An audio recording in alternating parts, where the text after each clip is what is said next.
Hi everybody, this is Jurious Doctor, and today we're going to be picking up where we left off in the new player experience.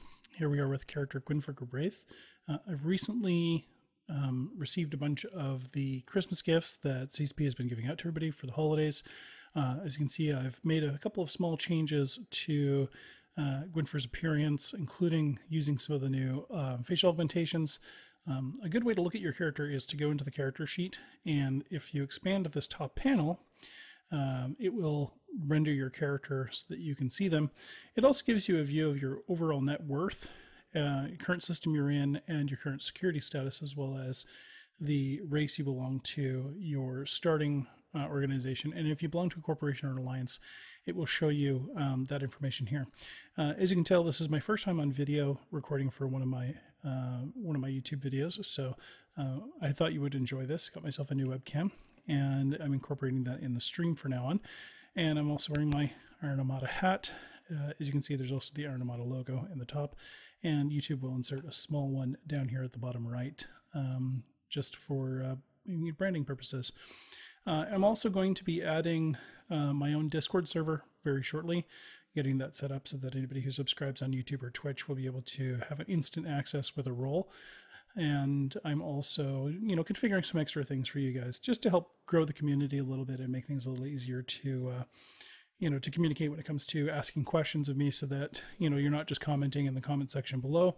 If you want to see something or if you have special requests, I'll have channels set up for that in the Discord server. It's just sort of the easiest way to concentrate all the information in one place. And of course, like most EVE players, I've got Discord on my phone, so I use it all the time. Now, I apologize for taking so long to get these next couple of videos up.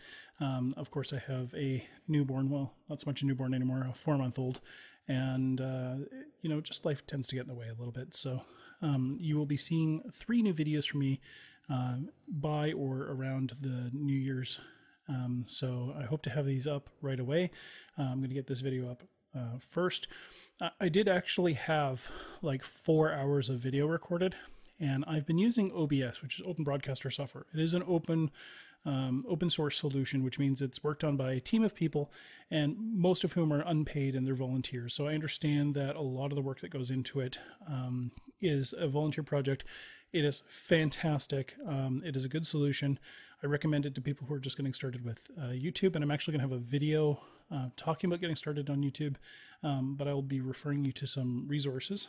And while OBS is fantastic, it does have some problems. And one of the problems that I encountered, which created this problem with the 4 hours of video that I had recorded up until now over the last 2 months that I've been working on editing, was that I had recorded 4 hours of gameplay video and then realized about halfway through my editing process that when you switch scenes in OBS and you're recording using push-to-talk, it can randomly just stop picking up your microphone even though you're holding down the push-to-talk key. So my audio levels fell off from, a peak at around -8 to -12 to sitting at sub -60, meaning that I was not getting any audio at all for about 2.5 hours of the 4 hours of video that I'd recorded, which is a mega bummer.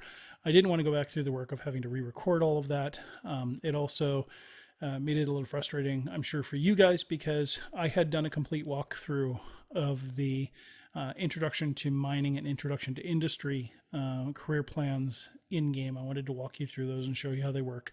The good news is that they're really, really simple to do, and I don't necessarily need to have the original annotation that I put in them. I can actually just, speed up the video and put in some music in the background and walk you through it with text. But it's not as much fun as what I had originally recorded and planned. So I'm going to have to go back and scrub those for the original audio and see if I can recover it or get them working. I may post them at some later date, but for now we're just going to pick up from where we're at, which is that I had finished those 2 initial career paths, and you can find those using the agency. So when you go into the agency, you'll find all of your recommended sites near you in the left-hand side column. And now you can see the current Operation Permafrost winter events. These are best approached using a cruiser. If you're not yet flying cruisers, that's okay. They do offer some benefits, but it's mostly like skins and you know, some faction items that, you know, for new players aren't going to be as heavy a advantage. Skins are basically just lipstick on a pig. If you don't know what I'm talking about, when it comes to ships, you have the ability to customize the appearance of the ship using skins. And these are typically items that you have to buy either through the New Eden store or pick up in different event drops. But really, they are just a way to customize or, you know, slightly modify the ship's appearance, but it doesn't affect the ship's capacity or its functional statistics at all. It's really just lipstick on the pig. So on the left-hand side here, you'll find your starting agents, your mining agents, security agents, and so on. And the career agent paths are what introduce you to mining and industry. Now, the nice thing about mining and industry is that one of the things that you get out of doing the security and mining and industry paths is that you'll get blueprint for Tristan, which is the ship here. If you're Galente, if you are Amar, I believe it's a Punisher, but don't quote me on that, might be Tormentor. But you get a frigate. You get a combat frigate, usually one or two. In this case, I'm flying a Tristan. And if we go back to the station I was in, you'll also see that I have gotten a Nereus. I got some minerals from mining, which I use to produce things. I have my Navitas blueprint, which is a logistics frigate used for repping other ships in combat. I got an Atron, which I've named Sparrow. And then I have my fully kitted out Venture, which I got basically for free as a course of doing those mining missions. I also have an extra Tristan that I have not used yet, and just the extra minerals and pickups that I had from my different missions that I've run. So you do get ships. They don't cost you anything, just the effort of doing a little bit of mining to get the materials to build them. And by running through the various missions, I have not put any money from any of my other accounts into this character. All the payments that you see here and all the money that have been paid into this character, these are all from in-game things. So here I'm sitting at 4.5 million ISK. You know, for experienced players, this doesn't look like a lot of money, but for somebody who's new and just getting started, if you're trying to just get a venture and mine and sell the ore, or refine the ore and then sell it, it's going to be really frustrating for you to try and make this same amount of money when you can see here in a period of just a little over half an hour, I was able to make the better part of 2.5 million ESK in half an hour. It can take you 20 to 30 minutes to mine 1.5 million worth of ore. Especially if you're just mining Veldspar in a belt. So in a venture, especially. So until you get your mining skills up and you get into mining barges or larger vessels, mining's really not going to pay off in the same way. But running initial missions and getting yourself oriented with the game and how it works can get you going really, really well. The other advantage of getting yourself kitted out with a couple of combat ships is that then you can go and do ratting, and bounty payments pay out pretty decently. Mining is not something that I'm trying to discourage anyone from doing. I really enjoy mining. I find it very zen. And the minerals that you get will allow you to make things that you can sell at market at much higher profits. So it's definitely an avenue to making money. And if you watch my video on Eve Careers and Intro to Mining, those two videos will give you a really good understanding of how to get started in those things. And also I have a video on trading 101. And if you watch that, it'll introduce you into the industry path and how you can make money buying in one place and selling in another, or manufacturing goods for market, or even better, creating weak relationships with other industrialists. So either you provide them ore and they buy from you at near market values, but without you having to truck that stuff to market to sell, or that you buy from local miners who enjoy mining and then you make stuff and sell it at market. So you're making your profits on the margins. And when we go back into the agency here, you can see that I've started this epic arc called the Bloodstained Stars. This is one of the first epic arcs that you become exposed to, because anybody can run it with, provided your standings aren't too negative. This is with the Sisters of Eve. And the first couple of steps of this path are going and investigating the wreck of a ship called the Damsel, meeting with your Sisters of Eve agent and giving them an update, returning back to the site of the wreck and destroying some rats, and then talking to an agent named Tevis Jack, who will send you on a mission to kill a pirate named Red. I'm now back at the situation where I'm going to go speak with an agent named Sister Alatura of the Sisters of Eve. And the nice thing about these initial agents missions and part of this chain of stories, you know, the Bloodstained Stars, is that it really introduces you into the lore of Eve. It helps you to understand who the players are. It helps you to see sort of the scope and scale of fighting that happens. In addition to the new player experience, the storyline you're introduced to, you get a chance to really see some of the other players. And it's a good way to build an initial interest in the lore. And I think with a game as big as Eve, the lore is important. Now, you can go and do any one of these things. If I wanted to go do some mining, do some security missions, I can very easily pick up any of these where I meet the requirements for it. Be aware that incursions is definitely for more experienced players, although anybody can get started in the incursion communities operating as a scout, and they do show people how the ropes and how to get into it on a regular basis. Resource wars are fun. These are mining and mining defense fleet events that you can go and join, and there's also exploration and mining events where you can mine on your own. It's just letting you know that there's a belt nearby that you can mine. So lots of opportunities to make money in the agency. In the long run, though, you're probably going to want to join a corporation or an alliance because, like anything in Eve, it's easier to do if you have support and if you have the assistance of other players.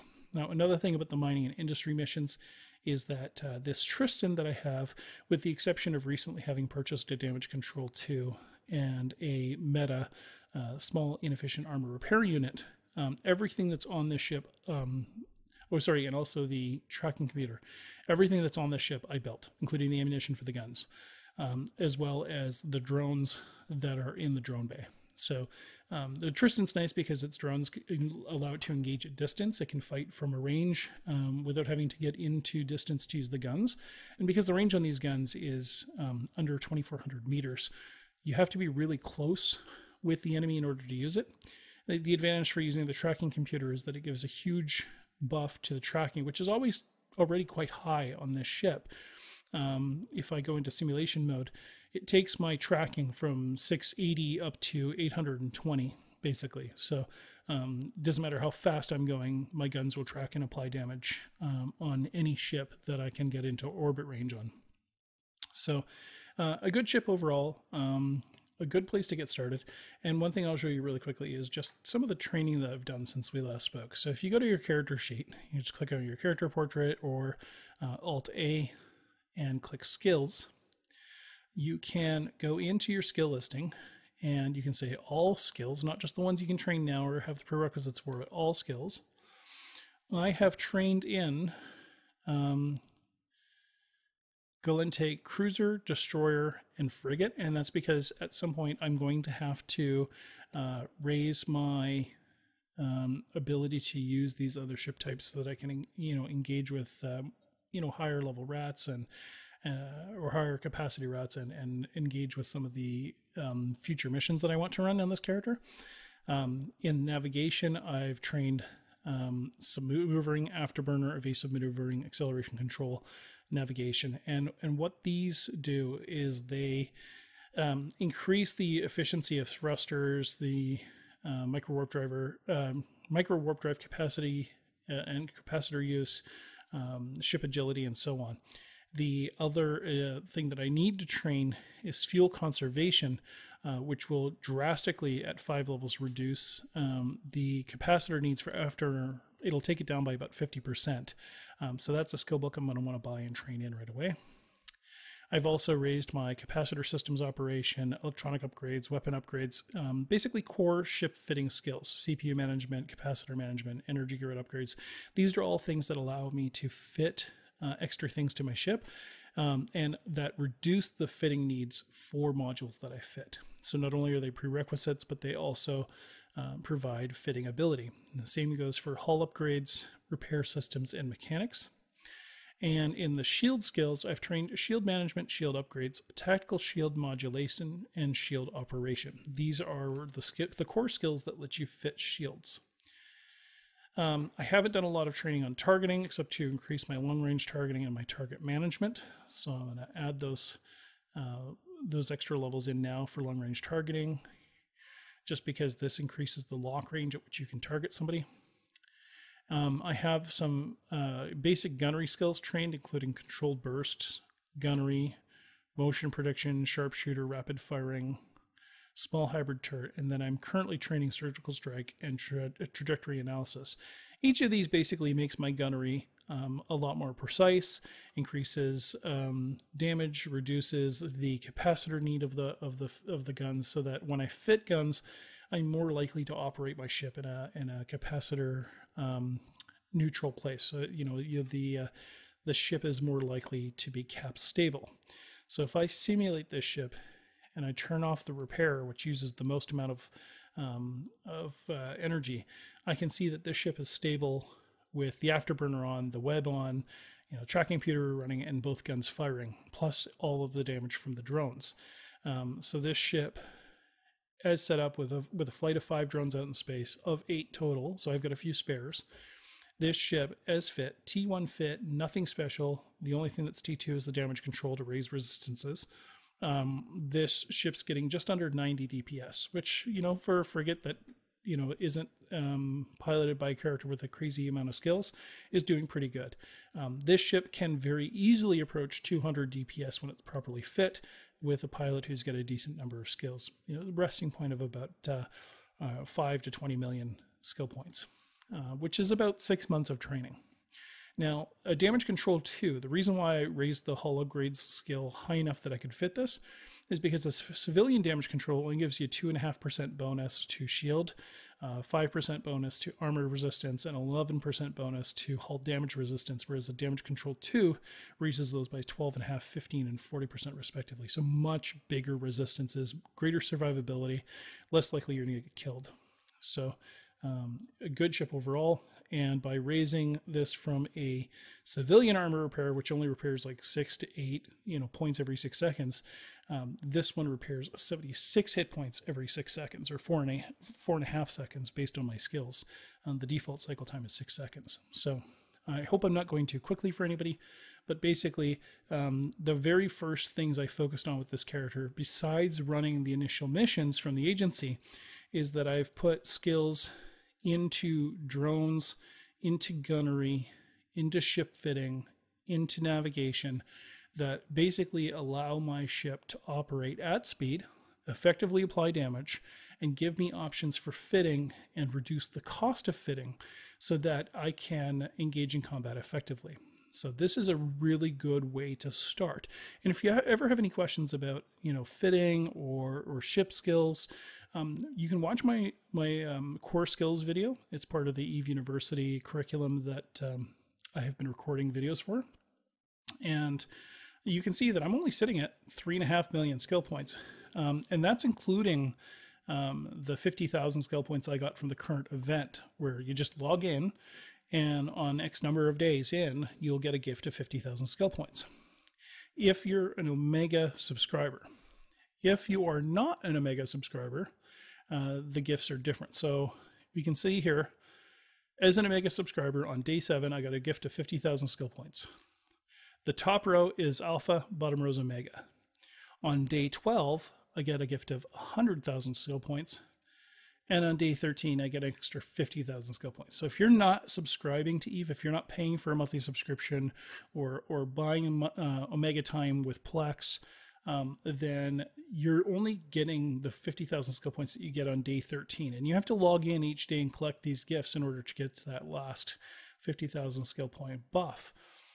Whereas Omegas get this bottom rack, so they're getting an extra 150,000 skill points. So all told, Omega subscribers, if you log in every day, collect this stuff, not only do you get cool outfits for your character and cool facial augmentations and tattoos and stuff, special fireworks, as part of this Yule event, which is basically Yule, Christmas time event. You also get special boosters, ammunition, just some really cool ship skins, a bunch of stuff. It's vanity items for the most part, but the skill points do go a long way to reducing some of your training times, especially when you're a new player. And those skill points have helped to carve a significant amount of time off of my surgical strike skill.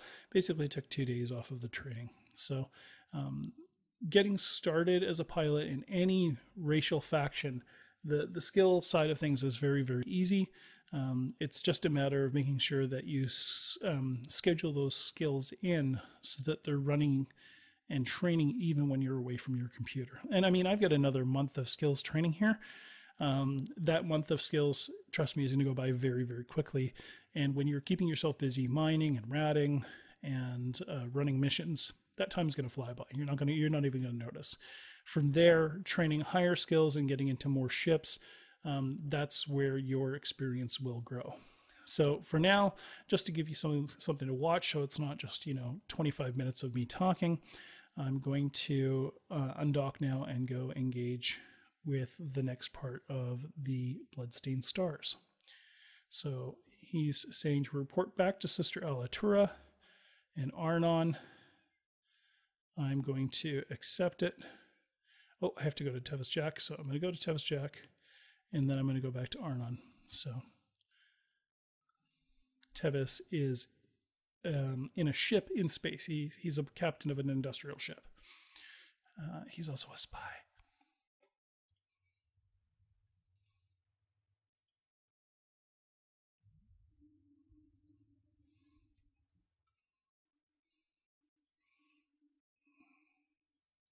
There it is. Beacon.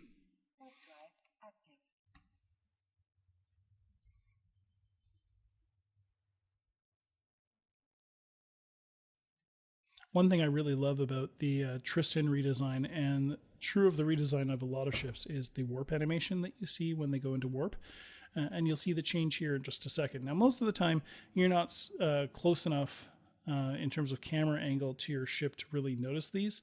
It's nice when you are able to look in, but honestly, this is about the distance that you look at most of your ships in EVE. You're really not even, seeing the fine detail a lot of the time. So I'm going to speak to Tevis Jack, who's the captain of this freighter here. I'm going to say accept. His mission is to go back and report to this agent. So I'm going to set destination to her, and I'm going to follow my directed route for my auto route. If you ever need to see your route, it's this A symbol. You can't see this because it's in behind my logo, but at the top left of your screen, there's an A, there's a little star symbol. If you mouse over them, they'll say system info, route, agent missions, and events. You can hide and reveal events by clicking on the flag, and you can hide and reveal your route by clicking on the A. You can change from prefer shorter, prefer safer, or prefer less secure, depending on where you're traveling in space. Safer is a good idea for getting around high sec, but it may add some extra jumps. Right now, everywhere we're going is in high sec, so I'm really just, getting there, as it were. But it's nice to be able to see this route. Now, if you click on the A symbol and you don't see your route appear, either you don't have a route set someplace, or you have that row collapsed. And hide my agent missions as well. So here, if I want to expand it, I just click on the row itself. So when you mouse over, you'll see this gray box appear. When you click on it, it will expand your route. When you click on the agent missions, if you have an active agent mission, it'll do the same thing. It'll either collapse or reveal the next steps in your agent mission. Now, something to keep mind of is that when you are traveling between things, sometimes you forget what your next step in your mission is. If you ever need to revisit that, click on the little journal symbol here, or Alt-J, open your most recent agent mission, and then look at your details, reread it, and make sure you choose how to proceed. And it'll show you here what your rewards are and the bonus rewards for completing it within the certain allocated amount of time. So looking at my ship here, I have my ammunition, I have some, small loot of metal scraps and a capacitor transmitter, and some tungsten charges for long-range engagement.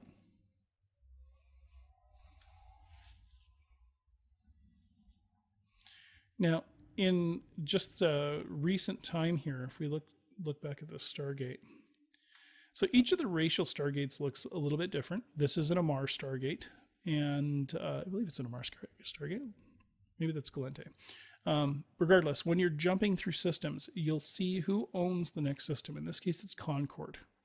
If this was sovereign space, this could be any alliance in the game who lives in, operates in sovereign nullsec. You also have a banner for the organization that that owns that space, so that you can more clearly identify it from a distance if you can't read their logo. They've added these new animations, which are really, really sick. I mean, that's beautiful. And they're not just a flat, you know, shimmery mirror effect anymore. They actually project out in 360 degrees from the singularity that's caused here. So that's really, really cool. And then on each gate, there's these banners. So this top logo is a caution or warning logo saying that there's you know, high military presence in the system. It tells you the security rating of that system. The triangle lets you know that this is relatively safe. If this triangle was bordered by some red lines or had a red triangle through it, then it would indicate high danger. And the number of arrows in this two-way circle, some going one direction and some going the other, if there was just one arrow in each direction, it would mean that that system was very lightly traversed. The more arrows there are, the heavier the traffic through that system. And because we're in high sec, most of the systems you'll fly through will have the 3 arrows in both directions, meaning that it's a very busy system. Now, I'm going to go back to the system station here where I have to talk to Sister Alitura. Pardon me. And when I dock in the station, I'll be able to speak with the agent Sister Alitura, who's with the Sisters of Eve. You can see I'm going to a Sisters of Eve bureau. And something to keep in mind is that as your standings with the Sisters of Eve go up, you gain access to the ability to purchase things from their corporate loyalty points store.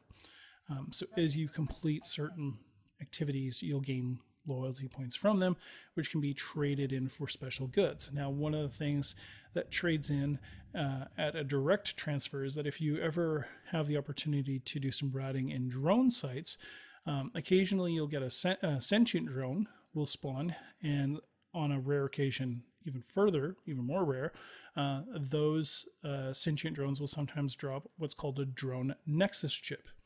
If you take a drone nexus chip to a Sisters of Eve station and you go to their loyalty point store, you can exchange that item 1 for 1 with a blueprint copy, 1 run, for Sisters of Eve ship, be it a Astero, a Stratios, or a Nestor. So keep that in mind if you're ever routing in drone areas. And they're worth quite a bit of money. I mean, just the drone chips themselves sell for up to 400, 500 million-esque in JITA, which is a lot of money for a new player. So I've accepted the meeting from Tevis Jack, and now I'm going to report to Sister Alitura. By speaking to her, I've completed my mission with Jack. I receive my payments. So if I load this, you can see here my 2 most recent payments from him. 160 plus another 166. So, you know, 320,000-esque, a third of a million-esque. Not bad for just flying a couple of jumps and talking to somebody. And now Sister Alitura is saying, jet canning a janitor. We have another crew member located. The ship's janitor, Nebin Centrion, is stationed at a small outpost. We hope he'll have a lead on where some of the other personnel are recuperating, so people who escaped from the wreck of the Damsel. In light of what happened to Red, we'd like you to bring him back here once you've found him for his own safety, you understand. So you don't want to decline missions too often because it can impact your standings, your ability to take future missions. And there is this disclaimer mission or mission disclaimer at the bottom of each of these mission statements. Because they're not using quotation marks here, it sometimes looks like the agent is telling you this, but this is just sort of a blanket cover butt statement saying, you know, don't abandon this mission if you want to keep running missions. So I'm going to click accept. And right now it's telling me that my rewards, if I get this done in the next 6 hours, is 300,000-esque, which isn't bad. I basically go grab this guy and then come back and drop him off here. So acquire these goods, kill the pirates, find Nebin Centrion, and return him to Sister Alitura. So now I have to go to the mission location by undocking. So it's telling me to undock. and I just have to warp to the location. Now, I can use the agent mission pop-up if I want. The other way I can get there is I can right-click in space, choose the agent mission, and warp to the encounter location. So you have right-click options in space that you can use as well.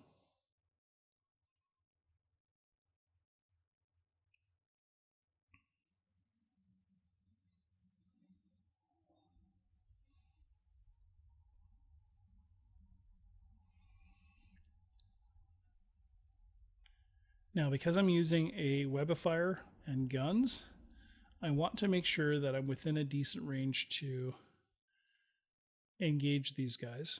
So first thing I'm going to do is I'm going to orbit close on each of them, turn on my afterburner so I can close speed with them, or close distance, and launch my drones. And I can launch my drones just by dragging the group of drones into space and letting them engage. And if I want to slow this guy down enough that I can catch him, I can just start shooting. Bang. And now I follow this guy. I'm going to tell my drones to follow me by issuing them a command. I can either right-click here or I can use a keyboard shortcut to issue my commands to them. And as soon as I am close enough to start hurting this guy, I'm going to put my drones on him and shoot him. And the same thing goes for the other guy here. Now, when you're traveling as fast as I am right now, so just, burning back and forth at anywhere between 500 and 900 meters a second, you're going to cruise around really, really quickly. And it can often end up being that when you stop targeting one enemy, that you immediately overshoot them. So you want to make sure that in a lot of cases you are engaging enemies on a rotating basis, that you have your next enemies already locked up. Now, because my drones are set to aggressive, they will automatically engage my enemies, and they will do a lot of my fighting for me without me having to tell them. They'll just find whoever's targeting me or whoever's an enemy to me, and they'll engage them. So right now, when all my enemy threats have been dealt with, my drones will return and they'll orbit automatically. I can also right-click and I can say return to drone bay, or I can drag the group of drones back up. And that will cause them to join the bay rather than being in space. Now, if you want to remove drones from a group, you can actually say move drone out of this group. And when you first load drones in your drone bay, this is what you'll get. You get a whole bunch of drones. And if you had drones of different types, to move them into a group, you would just right-click on them and say move drone, new group. Now, because I already have a group named, I can choose Hobgoblin, and now they're part of the Hobgoblin group. So now if I want to launch my Hobgoblins, I just drag that box into space, and it will launch as many as I have the ability to control, which is 5 at a time, meaning that I have 3 in reserve. So dragging them in and out of my drone bay to launch them and retrieve them is very, very easy. Now, I can turn off my tracking computer. I can scoop the loot here, which is going to be this stuff. And of course, there's the janitor to recover. So I'm going to go down to the janitor, scoop him up.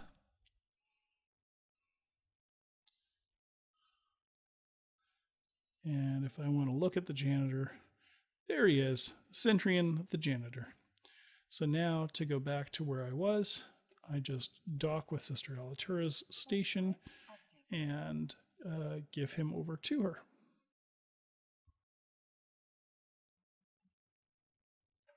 So that's that. I mean, missions are very, very easy to run, especially at the low level. At higher levels, you have to have better fitting ships, and you have to be able to, manage multiple stops and sometimes multiple targets to be destroyed.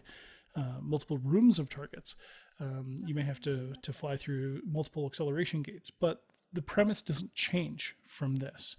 Essentially, you're just, it's like if you've ever played World of Warcraft, go kill 30 seals, come back, bring me their pelts. It's really not at all different from one MMO to the other.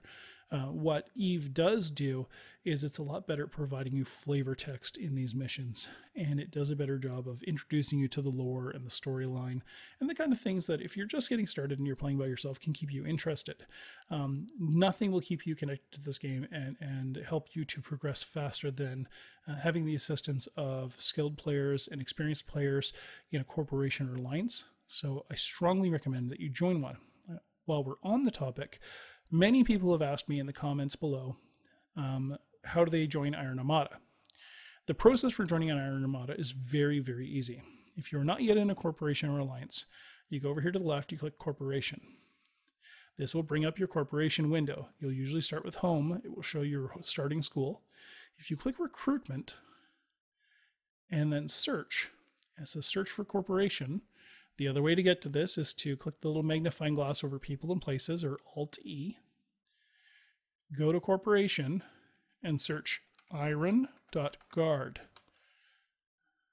You'll see there are 2 corporation results. The same thing happens if I search for corporation over here. Iron.guard. Iron Guard is the name of the corporation that we are in. Iron Armada is the name of the alliance. So, once you have found it, what will happen is that it should bring up the corporate search. Now, we don't have, you'll notice in the corporate recruitment window, we don't have a recruitment ad up right now because we don't use the in-game recruiting tool heavily. This is why a lot of people have a hard time finding us. So if you go to the People and Places and search Iron Guard and right click and say Show Info, or if you look up by any and say Jurius Doctor, you'll only find one character, and you show info on me, you'll see my character name, and you can see that I'm a member of Iron Guard. And when you mouse over the little star symbol here and click on it, it will say, here's the corporate information. Now, we put in here very clearly that if you want to talk to us, you can join our public channel. If you want to join us, you join the recruitment channel. This is where your conversation with us starts. You join the recruitment channel, you can see our details to what we offer, our basic requirements, what we're looking for in members, what we offer, some interesting videos and fun stuff to watch. And there's just, a lot of fun information here. You can also find more information out by speaking with one of our recruiters. You can see there's a few of them in here right now who are good people to talk with. Night Carbon is almost always on, as is Decab and Jasmine. So any one of those you can speak to. I will often be lurking on that channel, either on this alt or one of my others. You'll sometimes see me in this channel as Jurius. But this is where you start. Reach out to us. And start filling out your information. Now, right now, for Iron Armada, recruiting is closed for alphas for Iron Armada proper, but we are accepting industrialists. So if you have anything that you're looking for, please feel free to message me, put comments in the comment section below. And again, I will be starting a new Discord channel to give you guys more resources and a place to ask questions. Thanks so much for watching. I'm Jurius Doctor. I hope you enjoyed this video. Like, share, subscribe. Bye.